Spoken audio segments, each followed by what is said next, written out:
Well guys, welcome back to my channel. आज हम इस वीडियो के अंदर हम बात करने वाले हैं एसआईपी वर्सेस लमसम, यानी कि एसआईपी वर्सेस डिप स्ट्रेटजी।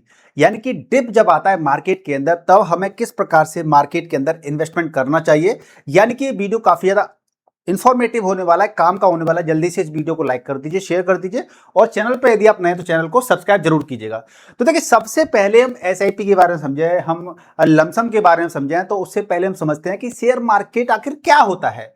तो शेयर मार्केट को समझे तो हम कुछ पॉइंट्स लेकर के समझ सकते हैं। बेसिकली आप में से काफी सारे लोग अभी शेयर मार्केट को प्रॉपर तरीके से जानते नहीं है, समझते नहीं है। एक ऊपर ऊपर की लेयर को आप जानते हैं, जैसे कि शेयर मार्केट कंपनियों में ओनरशिप खरीदने का एक माध्यम होता है। यानी कि हम उसके अंदर क्या करते हैं, ओनरशिप खरीदते हैं। जब कंपनी बढ़ती है तो निवेशक की वेल्थ भी बढ़ जाती है। भाई, कंपनी ग्रो करेगी तो हमारी वेल्थ भी ग्रो करती है, और कंपनी अगर अच्छा परफॉर्म नहीं करेगी तो हमारी वेल्थ भी कम हो जाती है। पॉइंट 2 की बात कर लेते हैं। मार्केट कभी भी हर साल एक जैसा रिटर्न नहीं देता है। आपने देखा होगा पिछले 1.5 साल से लगभग मार्केट ने अच्छे रिटर्न नहीं दिए हैं, काफी नेगेटिव रिटर्न दिए हैं लगभग। तो ये क्या है, हर साल ऐसा नहीं होता है। कभी क्या होता है, कभी 40% रिटर्न मिल जाते हैं हमें, कभी 20% नेगेटिव में रिटर्न मिलते हैं हमें, कभी कभी हमें 10% के रिटर्न मिलते हैं, और कभी कभी हमें रिटर्न मिलता ही नहीं है, एवरेज रहता है, नॉर्मल सा है ना। तो लंबी अवधि, पॉइंट 3 की बात कर लेते हैं। लंबी अवधि यानी कि लॉन्ग टर्म में इक्विटी वेल्थ क्रिएशन का सबसे बड़ा साधन रहा है। अगर हम पिछले सालों की बात करें, 10 साल, 20 साल, 30 साल, 40 साल, 50 साल की बात करें, तो जो इक्विटी है ना, ये इक्विटी क्या करता है, हमारा इक्विटी वेल्थ क्रिएशन का टूल साबित हुआ है। यानी कि वेल्थ बनाता है हमारी। तो मार्केट का सबसे बड़ा जो गोल्डन रूल होता है वो क्या है, गोल्डन रूल क्या है? तो देखिए, गोल्डन रूल क्या है, पॉइंट 1 ये है, मार्केट आर साइक्लिक। तो मार्केट क्या रहता है, साइक्लिक है मार्केट। मार्केट आप कहें कि कोई भी सेक्टर होता है, या कोई भी सेक्टर है तो मान लीजिए ऊपर ही जाता रहेगा, ऊपर ही जाता रहेगा। मान लीजिए कोई एफएमसीजी सेक्टर है, एफएमसीजी है, आईटी सेक्टर है, तो कोई भी आप सोचेंगे ऐसे चलता रहेगा 5 साल, 10 साल, 20 साल, तो ऐसे नहीं होता है। कभी कोई सेक्टर चलता है, कभी कोई फिर नीचे आ जाता है, कभी कोई सेक्टर चलता है फिर उसके अंदर नीचे आता है, इस प्रकार चलता है। यानी कि मार्केट क्या है, साइक्लिक है मार्केट। तो आप देखेंगे बाजार हमेशा साइकिल में चलता है। जैसे कि बुल मार्केट तो तेजी आ जाती है बुल मार्केट में, बियर मार्केट यानी कि मंदी आ जाती है, और रिकवरी यानी कि वापसी आ जाती है। ठीक है, अब इसके अंदर पॉइंट 2 है, कोई भी एसेट हमेशा ऊपर नहीं जाता है। आप अगर ये सोचते हैं कि इक्विटी हमेशा ही ऊपर जाएगा, कोई पर्टिकुलर कहते हैं कि किसी टाइम फ्रेम के अंदर इक्विटी हमेशा ऊपर जाएगा, आप कहेंगे गोल्ड ही ऊपर जाएगा या दूसरे जो इंस्ट्रूमेंट होते हैं, एसेट्स होती है वो ऊपर जाएंगे, तो ऐसा भी नहीं है। अब इसके अंदर क्या है, जैसे कि no tree grows to heaven. अब देखिए, इसमें क्या रहता है, स्टॉक मार्केट है, गोल्ड है, रियल एस्टेट है, क्रिप्टो है, सब में साइकिल आते हैं।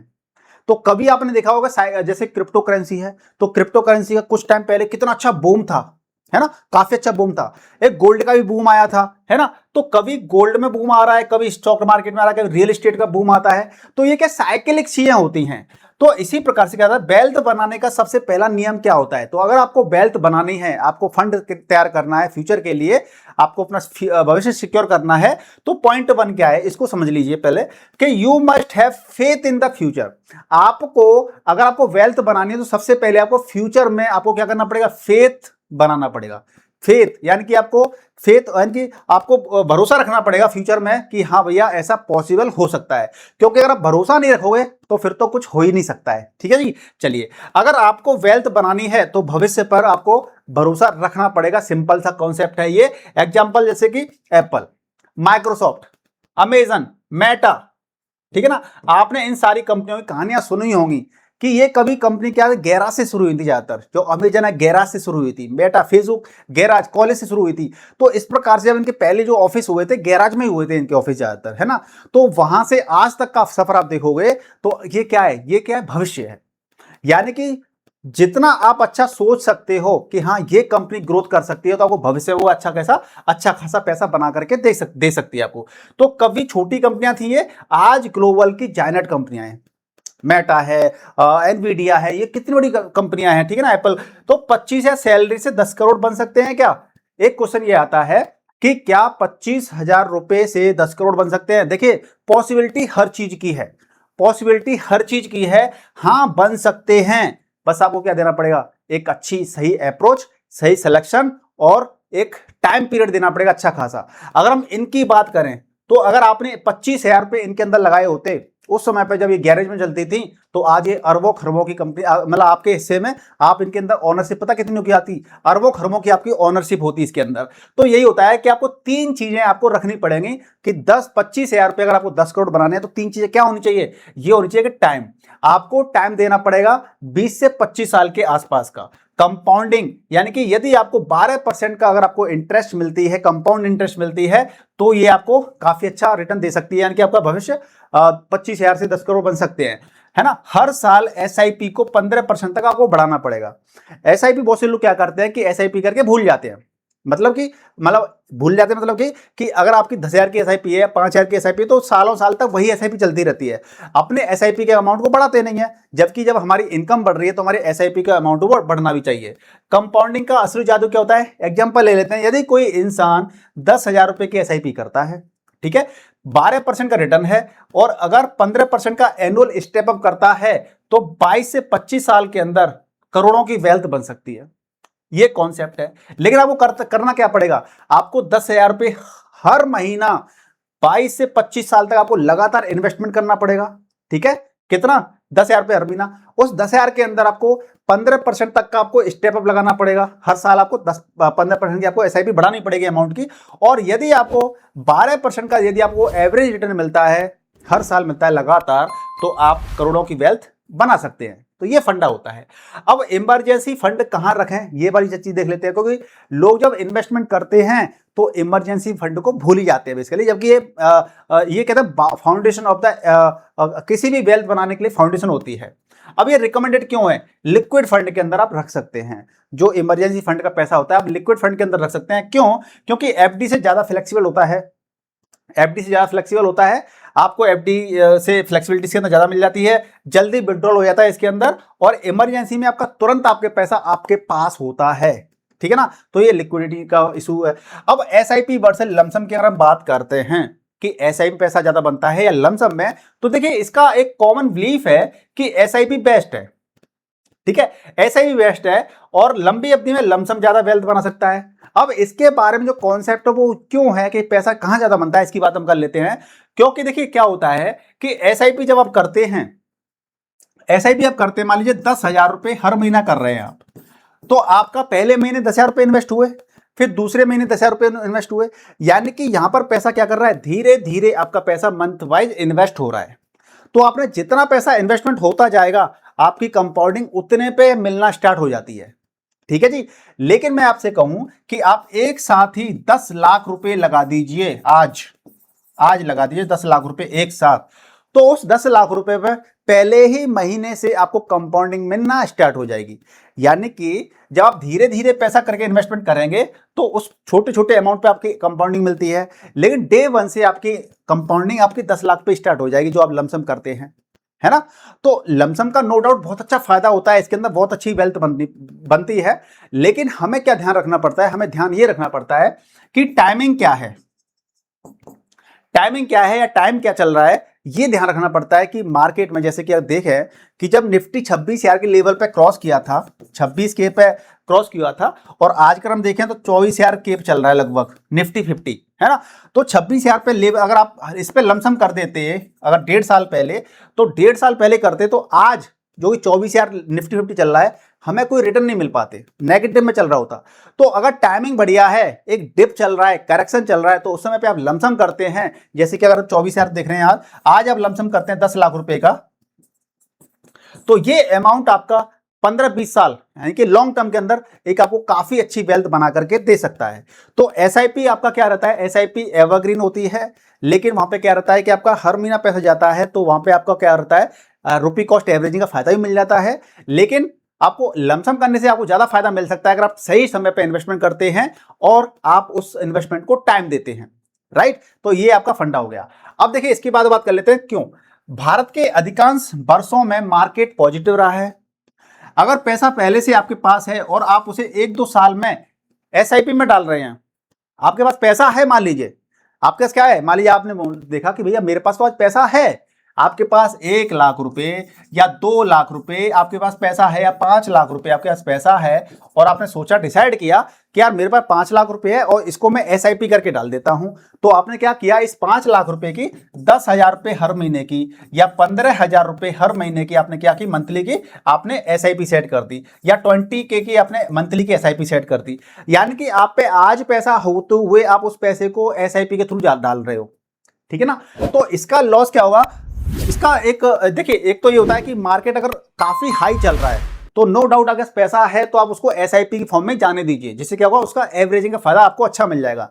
लेकिन एक अच्छा खासा करेक्शन चल रहा है मार्केट के अंदर, एक अच्छा खासा मार्केट में करेक्शन चल रहा है, तो आप उस जो आपके पास पैसा पड़ा हुआ है उस पैसे को लमसम कर दीजिए, वेट मत कीजिए, लमसम कर दीजिए, ठीक है ना।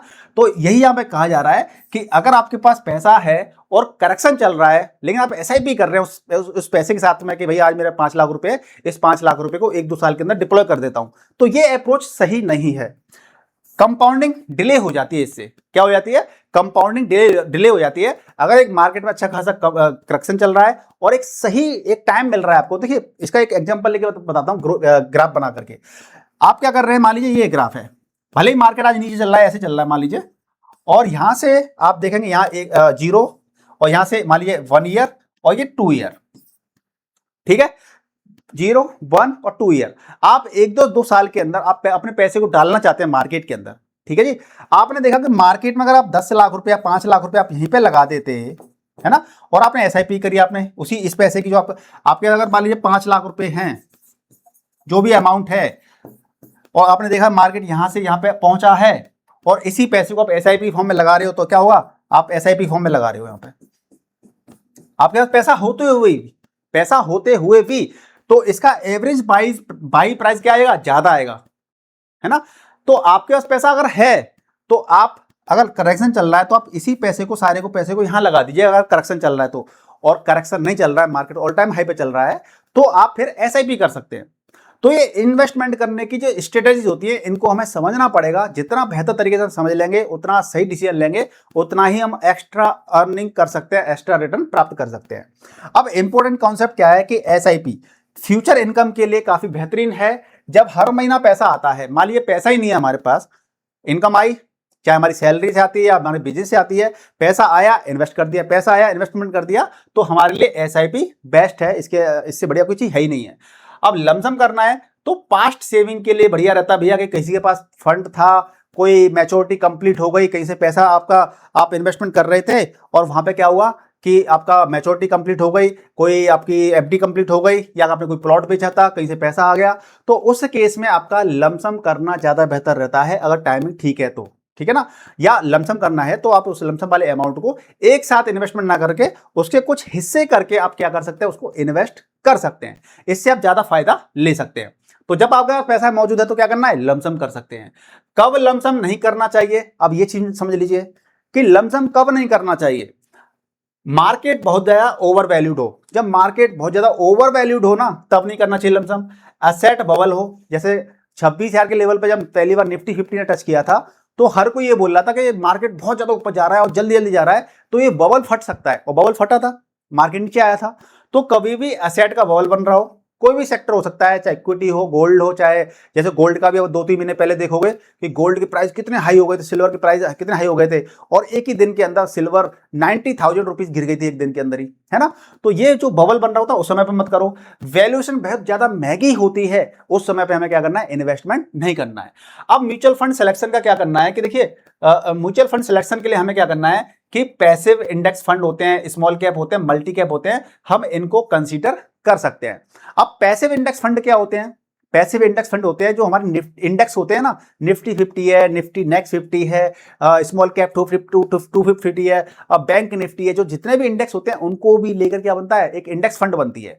तो उन पैसिव फंड के अंदर इन्वेस्टमेंट कर सकते हैं। एक अच्छी खासी ग्रोथ के लिए जो लोग 20 से 25 साल तक इन्वेस्टेड रह सकते हैं मार्केट के अंदर, वो स्मॉल कैप के अंदर और मल्टी कैप के अंदर पैसा लगा करके डाल सकते हैं। इससे क्या होगा कि काफी अच्छी वेल्थ बन सकती है। अगर 40 साल की अगर इन्वेस्टर हैं, कोई 40 साल की एज है उनकी, और वो इन्वेस्टमेंट करना चाहते हैं, तो सेम कैटेगरी में इन्वेस्टमेंट कर सकते हैं। क्यों? एज मैटर करता है इसके अंदर। देखिए, रिस्क टॉलरेंस महत्वपूर्ण होता है। अगर आपकी 40 साल की एज है, देखिए 20 साल की एज में अगर इन्वेस्टमेंट करते हैं तो आप ज्यादा रिस्क ले सकते हैं अपने पैसे के साथ, ज्यादा स्मॉल कैप में डाल सकते हैं, मिड कैप में डाल सकते हैं, तो वहां से आपको हाई ग्रोथ मिल सकती है। आपकी जैसे जैसे एज बढ़ती जाएगी आप ज्यादा रिस्क नहीं ले सकते, आपको फिर अपना पैसा कहां पे डालना पड़ेगा, सेफ असेट की तरफ डालना पड़ेगा, और जो रिस्क असेट होते हैं वहां पे आपको पैसा थोड़ा कम डालना पड़ेगा, जैसे स्मॉल कैप है, मिड कैप है, इनके अंदर आपको पैसे की होल्डिंग कम रखनी पड़ेगी थोड़ा सा, ठीक है ना। अब इसी प्रकार से आप देख सकते हैं यहाँ पे एज के आधार पर इन्वेस्टमेंट करना गलत क्यों है, क्यों गलत होता है। देखिए बहुत से लोग कहते हैं कि 30 साल में इक्विटी और 60 साल इक्वल टू एफडी, तो ये हमेशा सही नहीं होता। रियलिटी क्या होता है कि इन्वेस्टमेंट का फैसला इन चीजों पे होना चाहिए। हमारा जो रिटायरमेंट का जो इन्वेस्टमेंट का फैसला जो हमारा है उसके पीछे क्या क्या रीजन होनी चाहिए, आपका गोल क्या है। 60 साल है तो एफडी नहीं, आप पहले गोल डिसाइड करिए कि आपका गोल क्या है, टाइम होराइजन कितना है, रिस्क कितना ले सकते हो, और नॉलेज आपके अंदर कितनी है, कितनी नॉलेज है। इनके बेसिस पे आपको डिसीजन लेना चाहिए कि भैया मुझे इन्वेस्टमेंट कहां करना है। रिटायरमेंट में इक्विटी क्यों जरूरी है, रिटायरमेंट में इक्विटी इसलिए जरूरी होती है क्योंकि 60 के बाद भी इंसान 25-30 साल जी सकता है, यानी कि जिएगा तो पैसा भी चाहिए होगा खर्चे के लिए, एंजॉय करने के लिए। रिस्क कितना है, सारा पैसा एफडी में डाल देंगे तो सारा पैसा भी एफडी में डाल देंगे तो भैया एफडी से क्या होता है, आपको इन्फ्लेशन भी बीट नहीं हो पाती है, तो इसलिए भी ठीक नहीं रहता है, ठीक है। तो बेटर ऑप्शन क्या है, equity plus debt, equity plus debt दोनों का मिक्सर होना चाहिए। और SWP स्ट्रेटेजी फॉलो कर लीजिए, SW सिस्टमेटिक विड्रॉल प्लान, हर महीने आपके पास पैसा आए आपके पास तो आपका पैसा बढ़ता भी है SW के जरिए और इनकम भी आपको मिलती रहती है, तो ये रिटायरमेंट का फंडा सही रहता है। क्या भारतीय मार्केट जापान जैसा हो सकता है, तो देखिए इसका आंसर ये है कि हाँ हो सकता है, लेकिन प्रोबेबिलिटी थोड़ी कम दिख रही है। प्रोबेबिलिटी कम क्यों दिख रही है, क्योंकि यहाँ पे इंडिया की जो जीडीपी है वो काफी अच्छी तरीके ग्रो कर रही है, साथ में यहाँ पे जो 2047 का जो अब विकसित राष्ट्र का सपना है, जापान तो ऑलरेडी विकसित राष्ट्र है, हम तो विकसित होने वाले हैं, हमें तो अभी तरक्की करनी है, काफी ऊपर जाना है, काफी अपने देश को देखना है आगे जाते हुए, है ना। तो यहाँ पे क्या है, प्रोबेबिलिटी कम है, जापान जैसा हो सकता है पर ऐसा जरूरी नहीं है, क्योंकि हमारे देश की इकोनॉमी काफी स्ट्रॉन्ग बेस चल रही है। अब जापान में क्या हुआ था, एक्सट्रीम बबल बना था, बहुत मेगा वैल्यूएशन हो गया था, रियल एस्टेट का मैनिया था और स्टॉक मार्केट मैनिया था। फिर 35 साल तक रिकवरी नहीं हुई जापान के मार्केट में, ठीक है ना।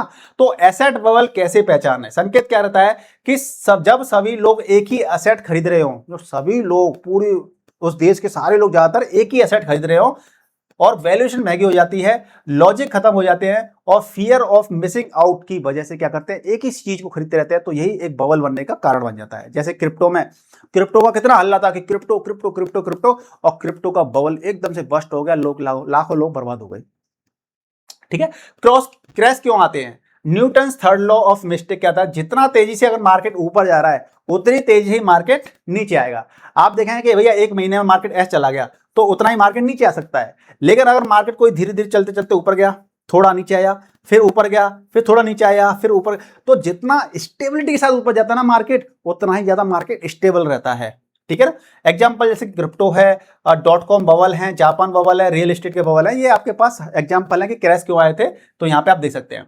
गोल्ड 2011-19 में लगभग जीरो रिटर्न मिले थे हमें, 2011 से लेकर 2019 तक हमें लगभग गोल्ड के अंदर जीरो रिटर्न मिले थे, लेकिन उसके बाद में गोल्ड ने काफी ज्यादा रिकवरी करी थी, मतलब अच्छे वो दिखाए थे हमें। गुड़गांव का रियल एस्टेट आप देख सकते हैं 2010 से 2020 के बीच में कोई अच्छे खासे, मतलब लगभग मार्केट कैसा रहता, फ्लैट मार्केट रहा था, ये सारे आपके पास एग्जांपल है। इंडियन मार्केट 1992 से 2002 के बीच में लगभग जीरो रिटर्न दिए थे। तो मार्केट कभी अगर जीरो चल रहा है तो इसका मतलब ये नहीं है कि वो हमेशा चलेगा, और अगर कोई मार्केट अच्छे रिटर्न दे रहा है तो ये नहीं है कि हमेशा अच्छे रिटर्न देता रहेगा, ठीक है ना। तो मार्केट को वास्तव में क्या चलाता है, मार्केट में एफआईज और न्यूज सोशल मीडिया नहीं चलाते, जिसको हम चलाते हैं एक्चुअल ड्राइवर कौन होते हैं, कम कॉर्पोरेट अर्निंग होती है, कॉर्पोरेट की जो कंपनीज होती हैं उनकी अर्निंग कितनी हो रही है, प्रॉफिट ग्रोथ क्या हो रही है, ईपीएस ग्रोथ क्या हो रही है, ये एक्चुअल में कंपनीज को चलाते हैं, ठीक है ना। अब लॉन्ग टर्म रिटर्न कहां से आता है, यदि कंपनियां 15% प्रॉफिट बढ़ा रही हैं तो 15% आरओई बना रही हैं, राइट। तो ये है, तो लंबे समय में मार्केट उसी दिशा में जाएगा। तो इस प्रकार से रहता है कि लॉन्ग टर्म में पैसा कैसे बनता है। और वैल्यूएशन क्यों महत्वपूर्ण होता है, गोल्डन स्टेटमेंट क्या रहता है कि व्हाट यू पे is more important that what you by, ठीक है ना। कहने से ज्यादा आप क्या बाई करते हो ये ज्यादा इंपोर्टेंट होती है। यानी कि एक अच्छी कंपनी भी गलत निवेश बन सकती है, एक अच्छी कंपनी भी गलत निवेश बन सकती है यदि बहुत महंगे भाव पे आप खरीदते हैं। अगर कोई बहुत अच्छी कंपनी है, बहुत अच्छी कंपनी है, लेकिन वो बहुत ज्यादा वैल्यूएशन उसका हाई है और आप उसको खरीदते हैं, यानी कि वो हमारा इन्वेस्टमेंट भी गलत साबित हो सकता है। पीएसयू का एग्जांपल ले लेते हैं। 10 साल खराब प्रॉपर रिटर्न दिए थे, वैल्यूएशन सस्ती थी, आरओई मजबूत हुआ, रिजल्ट क्या हुआ, साइकिल बदला और शानदार रिटर्न दिए थे गवर्नमेंट सेक्टर की कंपनीज ने, है ना। तो जो सीपीएसई ईटीएफ था, कितने शानदार रिटर्न दिए थे सीपीएसई ईटीएफ ने। असेट एलोकेशन का महत्व क्या होता है, सारा पैसा एक जगह नहीं होना चाहिए, सारा पैसा एक जगह नहीं होना चाहिए, इक्विटी में भी डाल लो, डेट में भी डाल दो, गोल्ड में भी डाल दो, और इंटरनेशनल जो फंड होते हैं वहां पर भी हमारा पैसा होना चाहिए। अब रीबैलेंसिंग क्या होती है, देखिए रीबैलेंसिंग का रूल ये होता है कि आपने अगर पैसा लगा दिया, आपने अपना पोर्टफोलियो बना लिया, तो आंख बंद करके 10-5 साल तक बंद नहीं रहना है, आंख बंद करके नहीं रखनी है, हमें अपने पोर्टफोलियो को हर साल क्या करना है, रिव्यू करना है, कम से कम 1-2 बार, है ना। तो रूल क्या रहता है, जो असेट बहुत ज्यादा बढ़ जाए उसको थोड़ा प्रॉफिट बुक करो, जो असेट सस्ता हो उसमें पैसा लगाओ। फॉर्मूला क्या है, buy low sell high equals to rebalancing. तो ये हमें क्या है कर सकते हैं, इससे क्या होगा कि हमें काफी ज्यादा बेनिफिट्स मिल सकते हैं। अब 5 रूल की बात कर लेते हैं, गोल्डन रूल की, कि फ्यूचर पर भरोसा रखना चाहिए हमें अगर वेल्थ बनानी है तो, लॉन्ग टर्म में निवेश करना चाहिए, मार्केट साइकिल को समझना चाहिए, वैल्यूएशन देख करके निवेश करना चाहिए, और एसेट एलोकेशन और रीबैलेंसिंग जरूर अपनानी चाहिए। फाइनल मैसेज की बात करें, वेल्थ मार्केट टाइमिंग से नहीं, टाइम इन द मार्केट से बनती है, यानी कि टाइम मार्केट में आप कितने लंबे समय तक डटे रहते हो, इन्वेस्टेड रहते हो, उससे पैसा बनता है। कंपाउंडिंग तभी काम करती है जब निवेश लंबे समय तक निवेशित रहें। जो इन्वेस्टर्स होते हैं जितने लंबे समय तक मार्केट में बने रहते हैं, वही लोग क्या करते हैं, पैसा बना पाते हैं। तो साथियों, मुझे उम्मीद है कि आपको इस वीडियो से काफी कुछ सीखने को मिला होगा। एसआईपी लमसम कब करना चाहिए, कब नहीं करना चाहिए, डिप स्ट्रेटेजी वगैरह जो सारा कुछ मैंने आपको बताया इस वीडियो के अंदर, यानी कि वीडियो काफी आपके लिए खास रहा, आपको इन्फॉर्मेशन मिली होगी। लेकिन साथ में आपके कुछ क्वेश्चंस भी आए होंगे, तो क्वेश्चंस अगर आपके पास आए हैं तो क्वेरी करके पूछ सकते हैं, कमेंट करके। वीडियो को लाइक कीजिएगा, शेयर कीजिएगा, और एक नए वीडियो में आपसे फिर से मुलाकात करेंगे एक नई इन्फॉर्मेशन साथ में। तब तक के लिए गुड बाय, टेक केयर, जय हिंद।